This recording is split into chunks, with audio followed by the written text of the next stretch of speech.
Welcome to the Deep Dive. Today, we're plunging into material that, well, it doesn't just update your biology textbook. It pretty much rewrites the whole story of who you are. It really does. It changes how you think about your health, your personal power, everything. We have a deep stack of sources today, and they all point to one sort of revolutionary conclusion.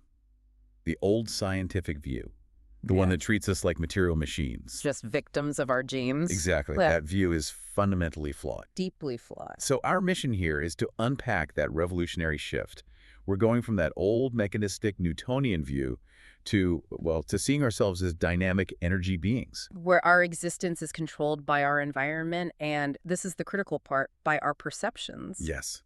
We're going to identify what one source calls a cosmic joke at the heart of science and show you exactly where you can take back control. And to really get this shift, you have to go back, way back to ancient Greece. You had two competing ideas. On one side, you have Democritus, the atomist. For him, life is just physical atoms colliding, like billiard balls, a purely mechanistic world. Predictable material. Completely. But on the other side, you had Socrates, who had this vitalistic view. He believed in an invisible, non-physical energy, a perfect form that shaped the material world. And when modern science really got going, with Isaac Newton, the atomist view it won out. It did. Newton's clockwork universe was all about matter. It was predictable, you could use math, and you could manipulate it. Which changed the whole goal of science, didn't it? It completely redirected it. Under what was called natural theology, the mission was to live in harmony with nature.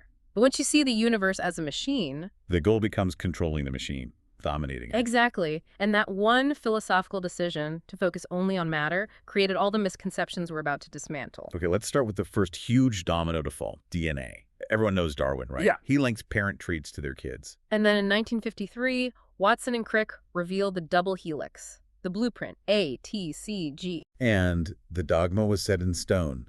This linear code was the master plan for all the body's proteins. All, over 100,000 of them. That was the belief. Genes controlled everything. It's why the Human Genome Project was launched. They were completely confident they'd find well over 100,000 genes to match. But they didn't. Not even close. They found significantly fewer. So few, in fact, that it just couldn't account for the complexity of life under the old model. So that was the first big crack in the foundation. It showed that genes are not the whole story.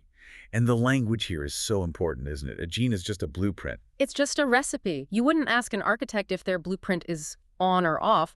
It's just information. Genes aren't intelligent. They don't turn themselves on. So the whole idea of the nucleus, where the genes are being the brain of the cell, where did that even come from? Well, one source suggests it was a massive mislabeling, possibly. And this is interesting. From a male-dominated profession, the nucleus isn't the brain. It's the gonad. The reproductive center. That's its job. Reproduction, not command and control. Wow. So one of the biggest assumptions in biology might have just been a historical error. What's the proof that it's wrong? Oh, the proof is concrete. They've done experiments on what are called enucleated cells. Meaning cells with the nucleus physically removed. Exactly, genes gone. And these cells, they survived for up to 2 months. They ate, they moved, they had integrated, purposeful behavior. So the cell doesn't need its recipe book open on the counter to keep making dinner. That's a perfect way to put it. So if the genes aren't the control center, what is? This is where the stem cell revelation comes in. Yes, this is beautiful. They took genetically identical cells, so same genes in every single one, and put them in 3 different petri dishes. Culture medium A, B, and C. Right. And the cells in medium A formed muscle, the ones in B formed bone, and the ones in C turned into fat cells. From the exact same genetic blueprint. The exact same. The conclusion is unavoidable. The cell's fate was determined entirely by the environmental input, the culture chemistry, not the genes. Which puts the spotlight on the one striker common to all life, the cell membrane.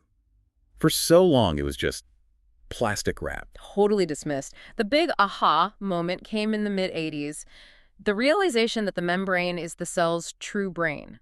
It's an information processing computer chip. How does it work? It has these 2 critical types of proteins. First, you have receptor proteins. Think of them like antennas or tuners constantly reading the environment. And the second type? Effector proteins. They're like the switches or channels. They get the signal from the receptors and translate it into cellular behavior. They're the ones that tell the genes what to do. So the membrane reads the environment and then activates the right genetic blueprints. Which brings us to the core idea of epigenetics. Epi means above. So control is above the gene. It's the environment selecting which genes get read. And here's the leap for you, the listener. If perception controls the cell's behavior, then your body is basically a skin-covered petri dish. And your blood is the culture medium bathing your 50 trillion cells. Okay, that's a huge connection.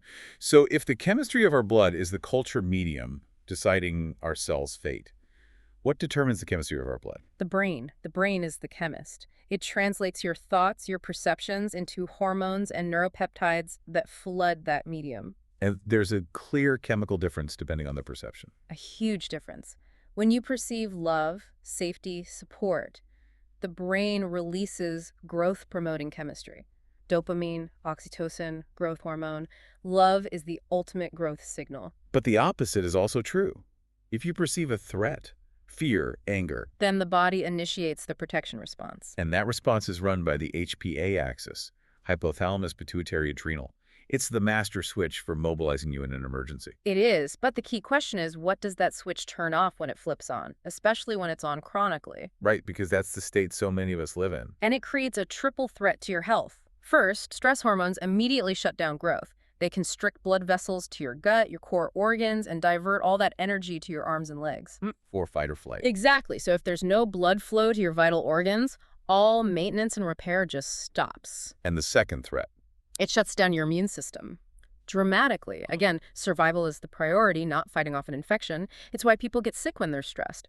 Opportunistic bugs that are already in your body get their chance. It's so powerful they actually use stress hormones for transplant patients, right? To stop their immune system from rejecting the new organ. That's the medical application. It shows you just how profoundly it suppresses immunity. Okay, so it shuts down growth, shuts down immunity. What's the third threat? It shuts down consciousness. The stress chemistry constricts blood vessels to your forebrain, the slow, analytical part, and defaults control to the hindbrain. The reflexive instinctual. Right. When you're operating from fear, you literally get less intelligent. You default to primal reflex because there's no time to think. So chronic fear keeps us sick, stops us from healing, and makes us less conscious. But if we're controlled by signals, we have to talk about the nature of those signals. This is where we have to leave the old idea of solid matter behind. Biology is demanding we look at quantum physics. An atom isn't a little marble. It's a spinning vortex of energy. Exactly. And since we're made of atoms, we are energy beings. We are constantly giving off and absorbing waves. Light. Vibration. And how does that energy interact? Through wave physics, you have what's called constructive interference. That's when two waves in harmony meet and amplify each other's power. That's what we experience as good vibes. That's literally what it is. And the opposite is destructive interference. Waves out of phase cancel each other out. That's bad vibes. That feeling of being drained or vulnerable. And these energy signals are, 100 times more effective at sending information than chemical signals. At least. Which makes the next point so profound. Your thoughts are broadcasts. You're talking about the magnetoencephalograph, the MEG. Yes. It reads the magnetic fields radiating from the brain. It proves that the act of thinking, of believing, creates a magnetic vibration that emanates from your head out into the field. It's not contained in your skull. Not at all. Max Planck, the father of quantum theory, said, "The mind is the matrix of all matter." Your thoughts are literally shaping the world you experience. So to understand why we so often seem to sabotage ourselves with these broadcasts, we have to look at the two minds. Right. You have the conscious mind. It's creative. It holds your wishes and desires. But it only runs the show about 5% of the day. And it's a slow processor, about 40 bits of information per second. A snail's pace compared to the subconscious mind? That's the habit mind. It's running on autopilot 95% of the day. And it processes at an unbelievable 40 million bits per second. It's the hard drive running all the programs, automatically. And here's the catch. Where do those programs come from? From the first 7 years of life. From birth to about age 7, a child's brain is primarily in a theta brainwave state. That's the state of hypnosis. So they're just downloading. They're a recording device. They download every behavior, every rule, every belief from their parents and their community without any critical filter. So if your parents were always self-critical, The child downloads the program. I'm not good enough. or I don't deserve. And this creates the matrix analogy. 95% of your adult life, your reactions, your self-sabotage, is run by these invisible programs you got from other people. We're basically shooting ourselves in the foot and then blaming the universe when we can't run the race. That's it in a nutshell. But the sources give us the ultimate proof that we can override this programming. It's called the honeymoon effect. Yes. Why does falling in love feel like heaven on earth? Limitless energy, sudden vibrant health. Because you're fully present. You're staying in the moment. Your conscious mind is engaged 90–100% of the time, so it's driving. And when it's driving, it overrides all those negative subconscious programs. It proves that when you take control of the 95%, your life transforms instantly. And this power of perception shows up most dramatically in our health. The placebo effect is the undeniable proof. Right. The belief that a sugar pill will heal you releases the exact internal chemistry to make that happen. Some of these leading SSRI drugs are functionally no better than a placebo. The belief in the cure is the cure. And then there's the dark side, the nocebo effect. This is when the belief that something will harm you actually causes the harm. It can even cause death, sometimes on a timeline predicted by a doctor. The only difference between life and death is a thought. It's what Henry Ford said. Whether you believe you can or whether you believe you can't, you're right. Your belief system is the operating system for your biology. And this control structure repeats on all scales.